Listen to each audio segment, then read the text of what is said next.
Tina and Lorena sit round the table, sharing laughs like old folklore fables. From the ocean breeze where the waves do call, to the Vegas lights standing 10 feet tall. Oh, they chat with joy and a twinkling eye. Happy day! Welcome to another episode of Aunties at the Table. We have a special guest with us for this episode. Who's this? Peanut. What's your name? Say hi, I'm Peanut. Say hi. Can we blow kisses? Good job. Oh, okay. This is Jeremy, but we call him Peanut. And, oh, he wants to go. Okay. Bye. Bye, my baby. Bye.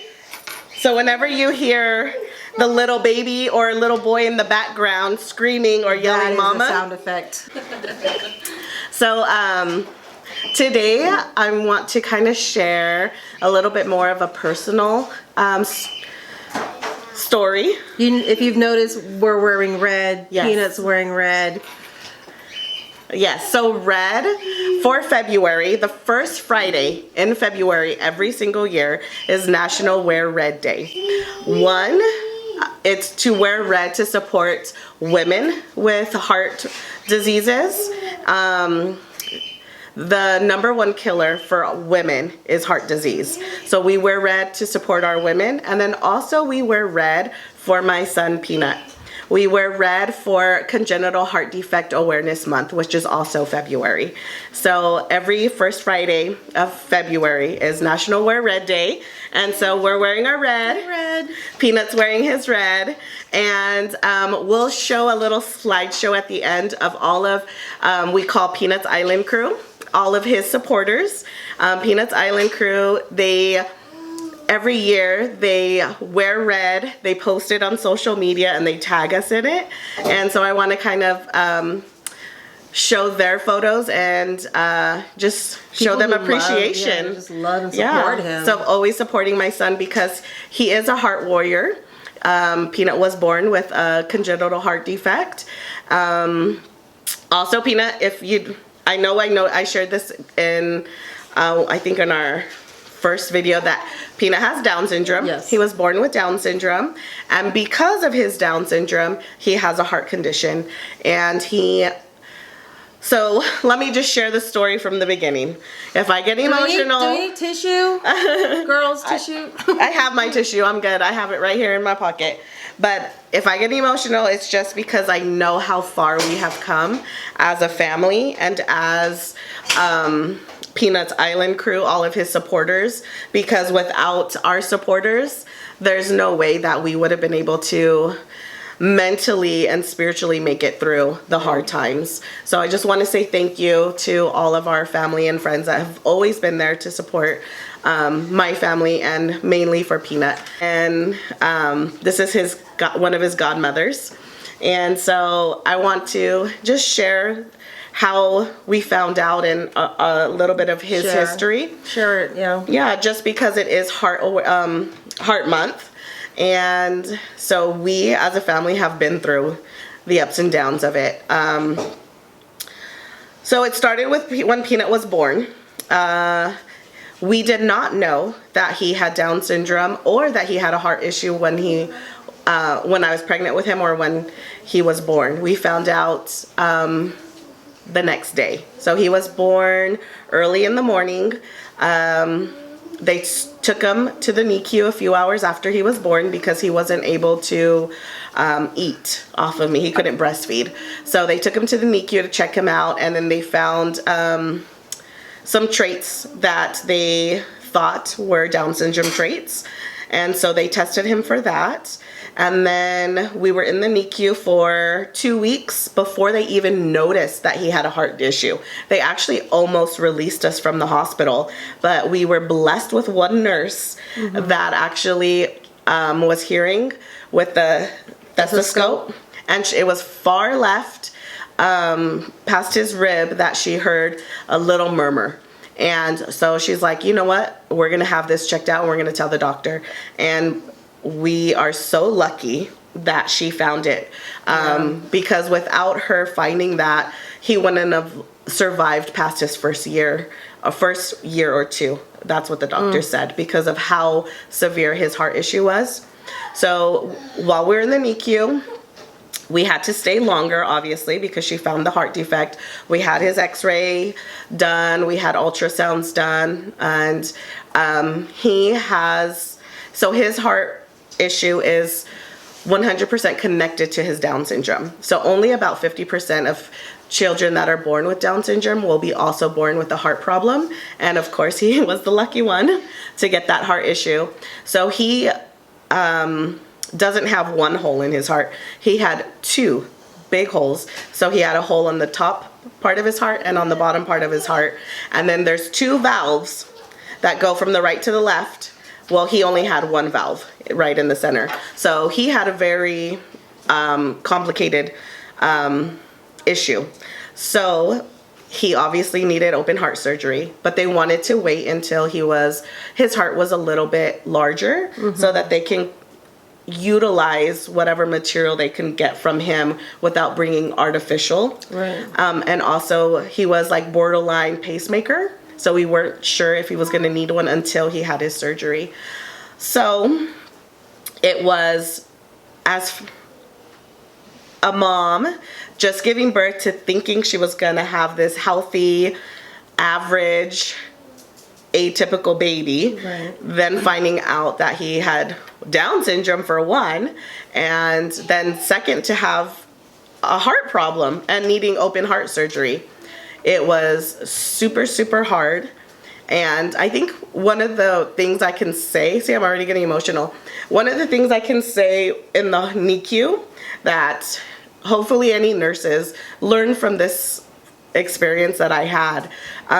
All of our nurses and doctors, every time they came to us and you're like, oh, your son, has these complications, whatever, with his heart and he has Down syndrome, they would always say, I'm so sorry. I'm so sorry. And that hurts for a parent, but we had one nurse. I'll never forget her, and I'm so thankful for her.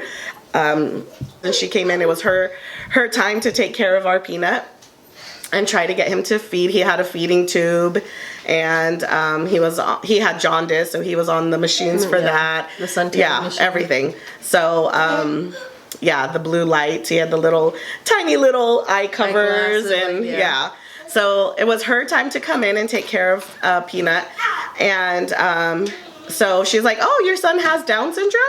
She's like, "Congratulations. That's amazing. You are going to be so blessed for the rest of your life. You're going to experience love that you've never experienced before. And it's okay. It's okay that he has a heart problem. He's strong. He'll be fine."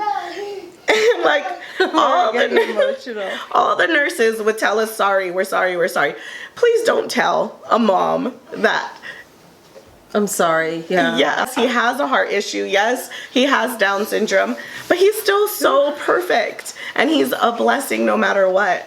And so I would highly recommend, please don't say I'm sorry. It's hurtful. When I experienced that one nurse telling me congratulations, I'm like, I had to do a double take, and I looked at my husband like, did she just say congratulations? Like, does she not hear us? Like, our son has Down syndrome. Like, did you not hear? And she's like, no, you're gonna have the best life with him. And she really changed our whole perspective on how we see it, because all you think of all the negative. No, it was like the first time somebody told us something positive.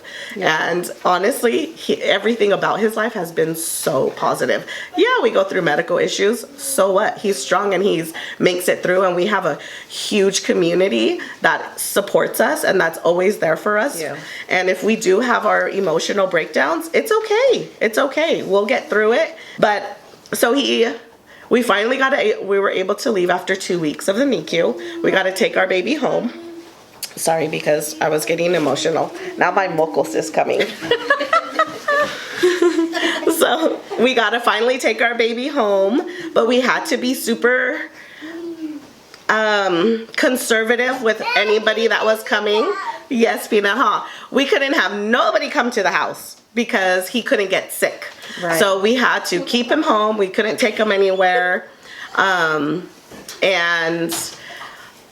just keep him a little bit more isolated than most, because we were trying to make him strong enough and feed him as much as we can so he can grow, because he was tiny, 5 pounds 6 ounces, and so that he can grow enough tissue so that they can work on his heart without any of the artificial things that go into it. So by the time he was 6 months old, we had his open heart. He was scheduled for his open heart surgery, and I'll put it out there. He had his open heart surgery at Loma Linda Hospital. It was the best experience I ever had. We were living in Riverside at the time, and our doctor, especially us being Christian, our doctor, before the surgery, he prayed with us. Aww. And he prayed over Peanut. It was beautiful. Oh, I can't even wait. Okay, so he had his open heart surgery in December. I forgot. So before he went in for his open heart surgery, so the end of November, we're like, okay, let's get a Christmas tree, because God forbid he passes away during his surgery, and we can't do those celebrations. Mm-hmm. I'm a person that prepares for the worst, so his funeral, all that stuff was always on my mind. Losing him was always on my mind. I try to stay positive as much as I can, but those are hard. Reality of what can happen. I'm so sorry, my voice is hoarse, and I'm emotional. So before we wanted to go get a Christmas tree. So we're like, we're going to go cut a Christmas tree down. So we took my daughter and Charlene and Peanut and my husband. We went out to go get a Christmas tree. And there was a Santa there. And Peanut was tiny. And so we're like, oh, let's have Peanut meet Santa for the first time. So we took a picture with Santa. And he's like, oh, he's so small. Was he a preemie? I was like, no, he was only like 2 weeks old. 2 weeks early. Mm-hmm. I go, but he has Down syndrome, and he's going to have open heart surgery in a week. And the Santa was like, can I pray for him? Remember that, Charlene? Sorry, my daughter's sitting over there. So our Santa prayed over our son. I mean, all these little blessings that God provided for us on this journey was so... Good old Saint Nick. So amazing. So Santa prayed for our son. We went to the hospital at Loma Linda. We had the best freaking surgeon in the whole damn world. And he prayed over our son. He prayed over us for some peace. My parents were able to drive, because they were living in Salinas at the time. So they made the drive to Riverside to be with us. And my mother-in-law, that was a big deal, because when I first opened up, I said the #1 killer for women is heart disease. Well, my mother-in-law had a heart issue as well, and she had emergency open heart surgery. We almost lost her. She had emergency open heart surgery March. Peanut had his in December, same year. Oh man. And so she had it first. So she went through the whole process. So even though she was hurting, because her surgery was, she got artificial valve and all that stuff in her. So they cut her from here down. And so she was still hurting even months later. She didn't start feeling better until, I would say, like a year ago. It's been years. Like, she still was sore when it got cold. It would still hurt. Her incision would hurt. So anyway, she was still suffering. She was still hurting, but she just woman up, and made the trip also to be there to support us, because she knew how difficult that was. And so she was there for Peanut's open heart surgery as well. So we went to the hospital. The hardest part I'll never forget is giving my son to the doctor. And said, here. Yeah. Cut him open.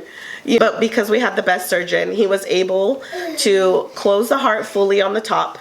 Close the hole that was in his heart fully on the top. The bottom part, he still had a little bit of a heart murmur, or opening in his heart. Sorry, an opening in his heart on the bottom. They were able to use all of his own tissue to close it as much as they can. He had a tiny little heart, but they said they'll just keep an eye on it. They were able to, he had one valve and make it into two. and he did not need a pacemaker, which was amazing. Yeah. And he came out of surgery, and oh my gosh, it was so wonderful to see him. We had a special room that only the parents can go into. We literally saw him wheeling his bed back to his room. And then of course we had to wait. We couldn't go see him right away because they got to hook him up and get him ready for us. And he was still out of it. So when we went into his room to see him after his open heart surgery for the first time, he looked so drowsy, and he was looking around, and he looked lost. He didn't recognize anybody, and he couldn't really like see around. And then we went in, my husband and I went in there, and the first thing I told him was, "Peanut, mommy's here," and he smiled. So when he heard my voice and he knew like mommy's here, he did a little smile, and then he was able to go right back to sleep and rest a little bit. And all the nurses was like, "Oh my God, he smiled. He heard his mommy and he was happy." And then there was a scary moment after his surgery where he was doing really good on his oxygen. Then he was doing so good on his oxygen that they took him off sooner than they would. Than they would normally. But then all of a sudden his oxygen dropped.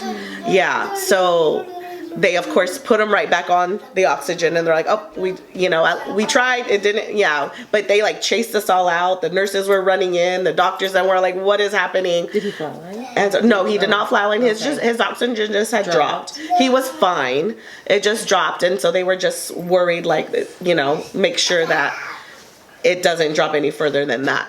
But because of their fast actions, going in there, putting him back on, and everything, it was fine. And he is such a warrior. We left after his surgery. He was only in the hospital for 3 days, and we gotta go home. Yep. And we gotta go home. Especially for something that major. Yeah. I would have figured they would have kept him in there like way longer. Yeah. For being that small. Mm-hmm. Yeah. So we were able to take him home after 3 days. Oh man, but I remember they had this little, it's a hand, like it was round. It was, I still have it.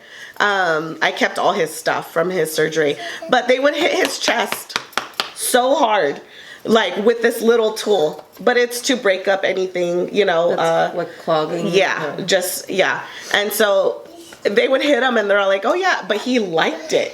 He would he would just lay there and let them hit him like that. And we're all like, "What the heck?" And my mom, when she saw it for the first time, she was like, "Oh my God, they're hurting my baby," And then we're like, "No, Mom, look at his face. He's like enjoying. It's like a massage for him." But he just got cut open, and all he had was tape, and they're hitting him, and we're like, "Oh my gosh!" Like, my mom's just like, "I can't."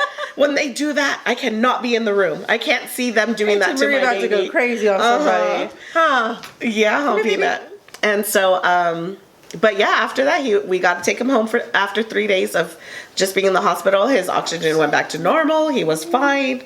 Everything went really, really well. And then when we got home, we couldn't pick him up like a normal baby. You can't pick him up under the arms. So we had to literally scoop him, and they told us just try not to hold him too much, because we don't want to, cause any issues with his heart and stuff. So it was hard not to be able to cuddle him all the time, and that's all you want to do when your babies is just hold and cuddle. Yeah, exactly. And because of the Down syndrome, he had very low muscle tone, so he couldn't breastfeed. So we didn't have that bond. So I always had to pump and give him a bottle. And so we would just feed him there in his bed.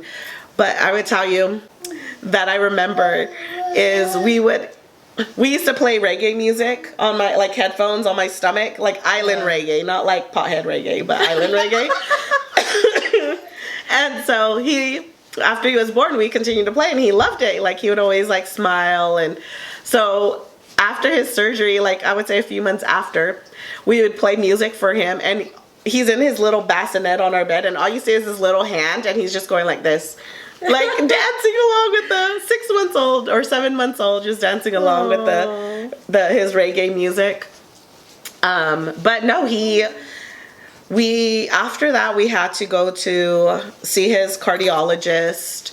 Oh my gosh, so often. How long before they were even thinking about clearing you? Like, what's the process until they can clear him? Like, okay, he's good. He doesn't need to come back. He's gonna be okay. After a year. A year. So we had to go like once a month for the longest time, just to go get him checked. And then after that, it went from like every 3 months, and then it went from once a year.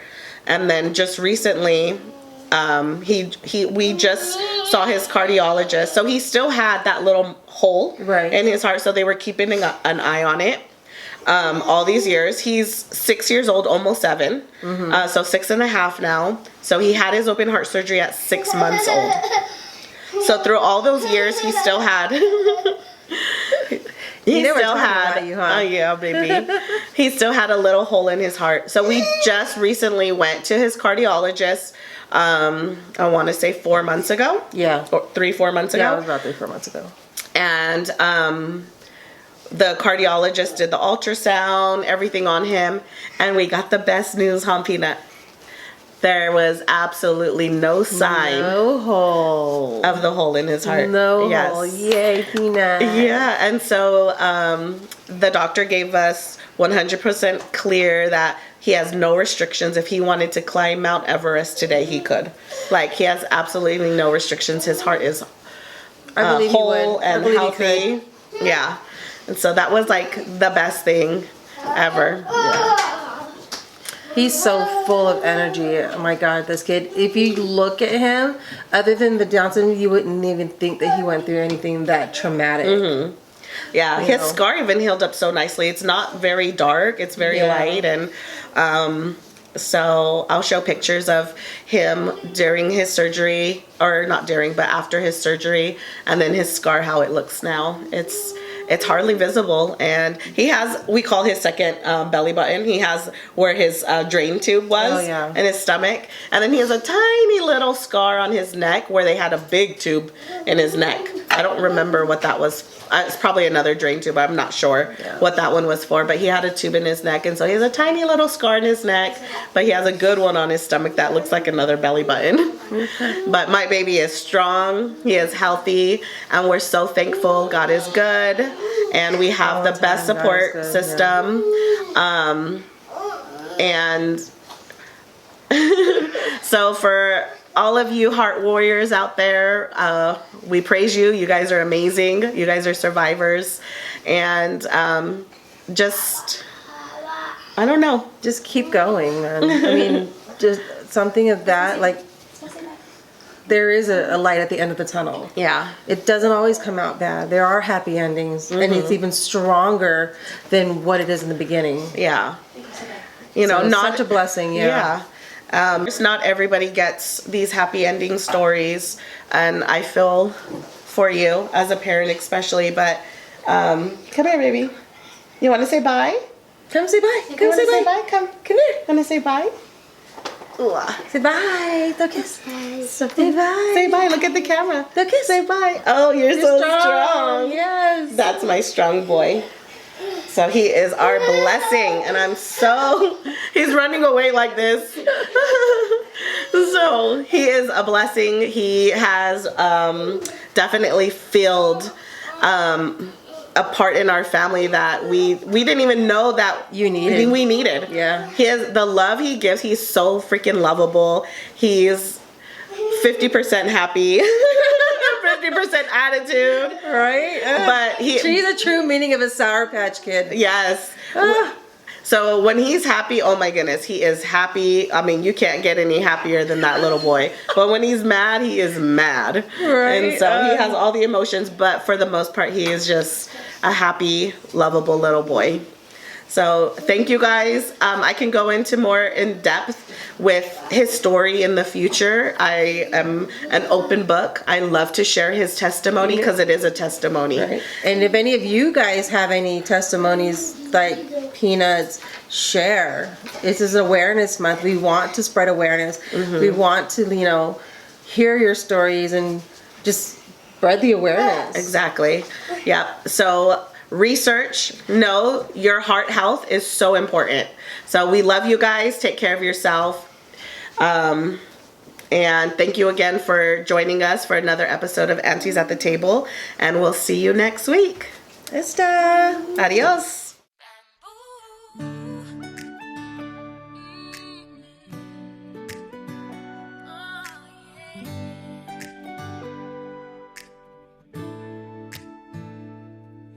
Thought love was easy and I kept believing in that old fantasy, that fairy tale dream. Real life has shown us it's a roller coaster, and oh, we had to learn where to take our turn. Oh love, it's true, the storms will come but we'll make it through. We'll grow together and set our roots. We'll be stronger than bam bamboo. If I've got you, there's no containing what we can do. We'll see the world from a bird's eye view. Yeah, oh fantasy, that fairy tale dream. Real life has shown us it's a roller coaster, and oh, we had to learn where to take our turn.